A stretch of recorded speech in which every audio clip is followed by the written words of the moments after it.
2021年12月14日，国家文物局正式公布，位于陕西省西安市灞桥区的江村大墓是真正的汉文帝霸陵。在学界传统认识中，汉文帝霸陵位于一个叫凤凰嘴的地方，而此次江村大墓被确认为汉文帝霸陵，可以说是纠正了一个千年流传的错误。它东面0.8千米外是早已确定的窦皇后陵，这位窦皇后就是文帝的皇后，景帝的生母窦漪房。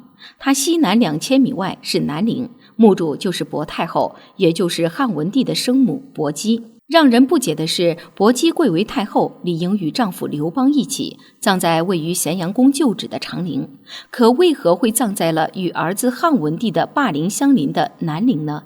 这就不得不从汉高祖刘邦的后宫讲起了。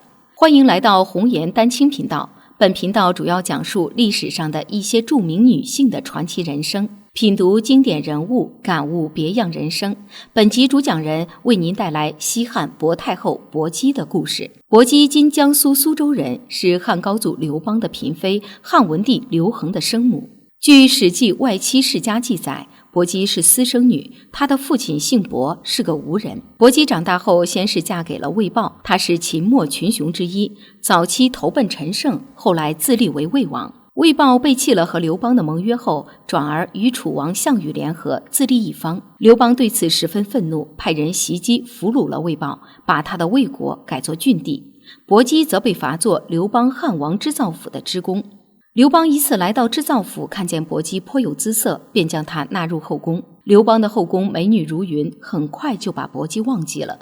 她1年多也没有得到刘邦的宠幸。那时候的薄姬与管夫人赵子儿交好，他们约定说，我们3人之中谁先富贵起来，都不要忘记大家。后来管夫人赵子儿先后受到刘邦宠幸。公元前203年，2个美人侍候刘邦时，相见笑说当初与薄姬的约定。刘邦听后心凄然而怜惜薄姬，当晚便召见宠幸了薄姬。随后薄姬有了身孕，于公元前202年生下皇子刘恒。刘恒8岁时被封为代王。在刘邦勾心斗角的后宫中，有受刘邦宠爱的戚夫人，有强横的吕后。薄姬虽然不受宠，但是却有了皇子，这是多么遭人嫉恨的一件事。但是他没有想着依靠孩子去争夺刘邦的宠爱，他只想孩子能够平安长大。薄姬在宫中凡事忍让，谨小慎微，不但忍受着其他受宠姬妾的嫉妒和欺辱，甚至都不敢得罪那些派来伺候自己的宫女。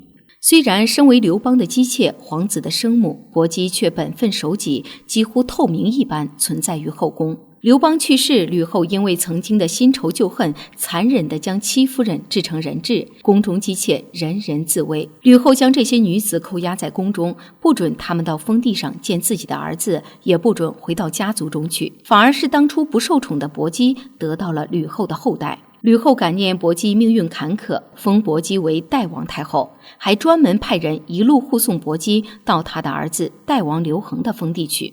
代国地处最北边，跟匈奴接壤，常常遭到匈奴的侵害。刘邦将这个地方赐给了刘恒，可见他和自己的母亲一样不受重视。也正是因为如此，吕后掌权后杀伐果断，但却基本上把没有任何野心的薄姬母子给忘了。所谓祸兮福之所伏，正是因为薄姬完全没有介入后宫的争斗之中，才把全部精力放在了教育自己的儿子上。刘恒性格沉稳内敛，他在自己封地上勤奋执政，孝顺母亲，还特别关心百姓。24孝排名第2位的故事是亲尝汤药，说的就是刘恒孝顺薄姬的故事。据说薄姬曾经生病3年，刘恒晚上不合眼，也就是目不交接，不解衣带，尽心服侍母亲。母亲喝的汤药必须自己亲口尝过，才会进献给他。相传刘恒出生后，薄姬曾在徐张村的行宫里住过一段时间。这期间，他将自己出生地东南沿海的种棉、种麻等技术带来传播。白天在田间教村民务棉，夜晚教村妇、姑娘纺织、刺绣等。薄姬将这里的村民都视为自己的亲人，和村民的关系非常融洽。而这个阶段，薄姬的言传身教对刘恒日后的帝王生活产生了巨大的影响。且刘恒从小能看到民间的疾苦，所以在即位以后推行黄老治术，采取轻徭薄赋、与民休息的政策，使西汉王朝很快进入一个社会安定、百姓富裕的时代。此外，薄姬还重视义，刘恒能称帝离不开周勃的支持，因此薄姬对周勃一直怀有感激之情。到了周勃晚年，有人诬告其要谋反，刘恒听信了谗言，将周勃下狱。但是最后薄姬逼迫刘恒把周勃放了。当时薄姬对刘恒说了这么一句话：周勃在掌权的时候都没有造反，现在他已经告老还乡了，还怎么可能造反呢？看到母亲动怒，刘恒连忙向薄太后谢罪，恢复了周勃的爵位和封邑。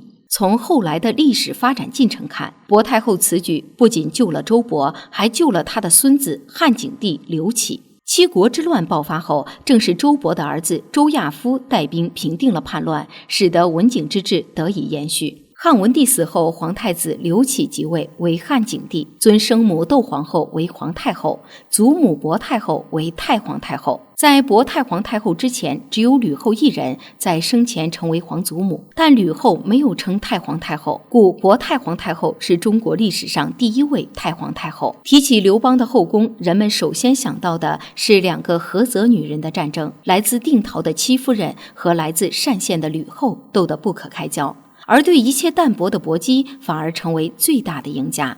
薄太后一生与世无争，凡事包容，为人忠厚，虽一生没有得到过刘邦的宠爱，但却受到了民众的推崇。不少人把薄太后看成天下母亲的榜样，生养能力兼备的模范。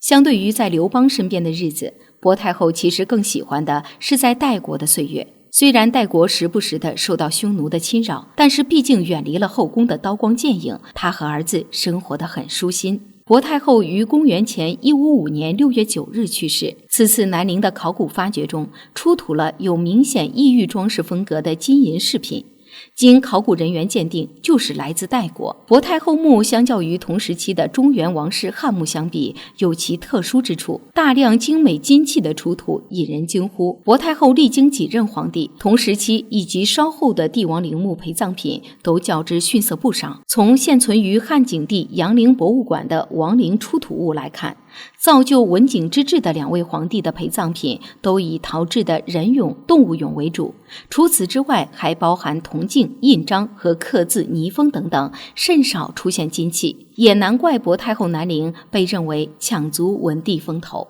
若您喜欢今天的视频，就请转发、点赞、加关注吧。感谢朋友们的支持，我们下期视频再见。